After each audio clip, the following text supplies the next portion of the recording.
Alright, our next episode is called The Ensigns of Command. It's episode number 50, and it originally aired on September 30th, 1989.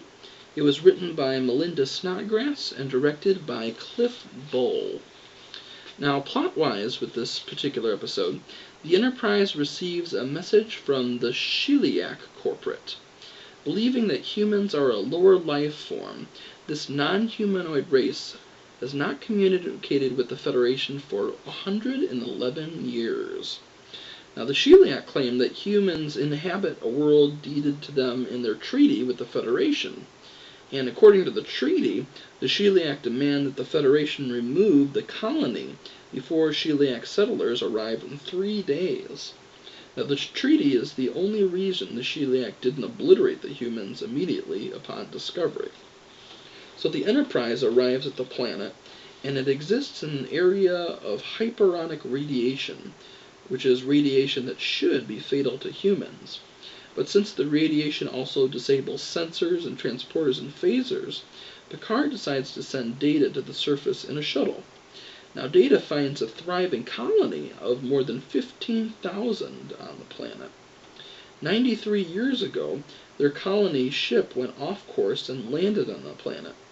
And although Data tries to prepare the colonists for evacuation, their leader refuses to leave, and he intends to make a stand and fight for the planet, not knowing how much danger they're truly in.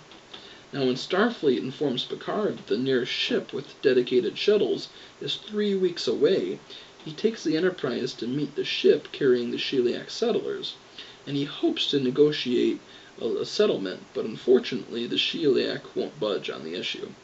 So Picard finds a clause in the treaty that allows him to ask for third-party arbitration, and he names the Griselli as arbiters.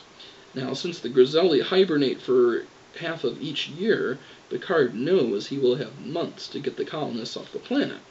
So at this, the Sheliak cave in and agree to give Picard another 3 weeks to allow the evacuation of the planet. Now, back on the planet, Data stages a demonstration with a phaser and stuns 4 guards and almost blows up a water pumping station. And he makes the point that he is one android with 1 phaser, and there are hundreds of Sheliak coming with much more powerful weapons. So because of this demonstration, the colonists elect to leave the planet. And that is the end of the episode. Now, this particular episode is interesting because it's really a Data episode. It really gives Data a chance to put himself in a role where he finally admits that he feels inadequate, and that is in his negotiating skills. He has a really tough time trying to convince the people that they need to leave the planet, not anticipating that they consider their home to be something much more than just things. They consider it as part of their history, and they don't want to leave it behind. So Data even asks Picard for help, and Picard and Riker say, no, you got to do this yourself. We have other things that we got to worry about, like the Sheliak. So Data has to solve this himself.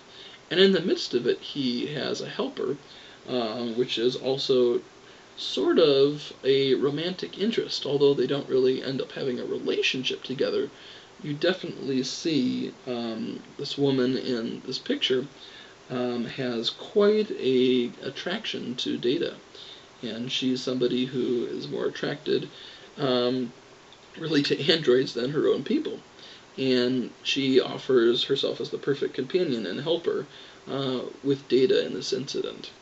So it's nice to see Data in that position too, because really Data hasn't had any romantic interest since his funny episode with Tasha Yar in The Naked Now, which was back at the beginning of the first season.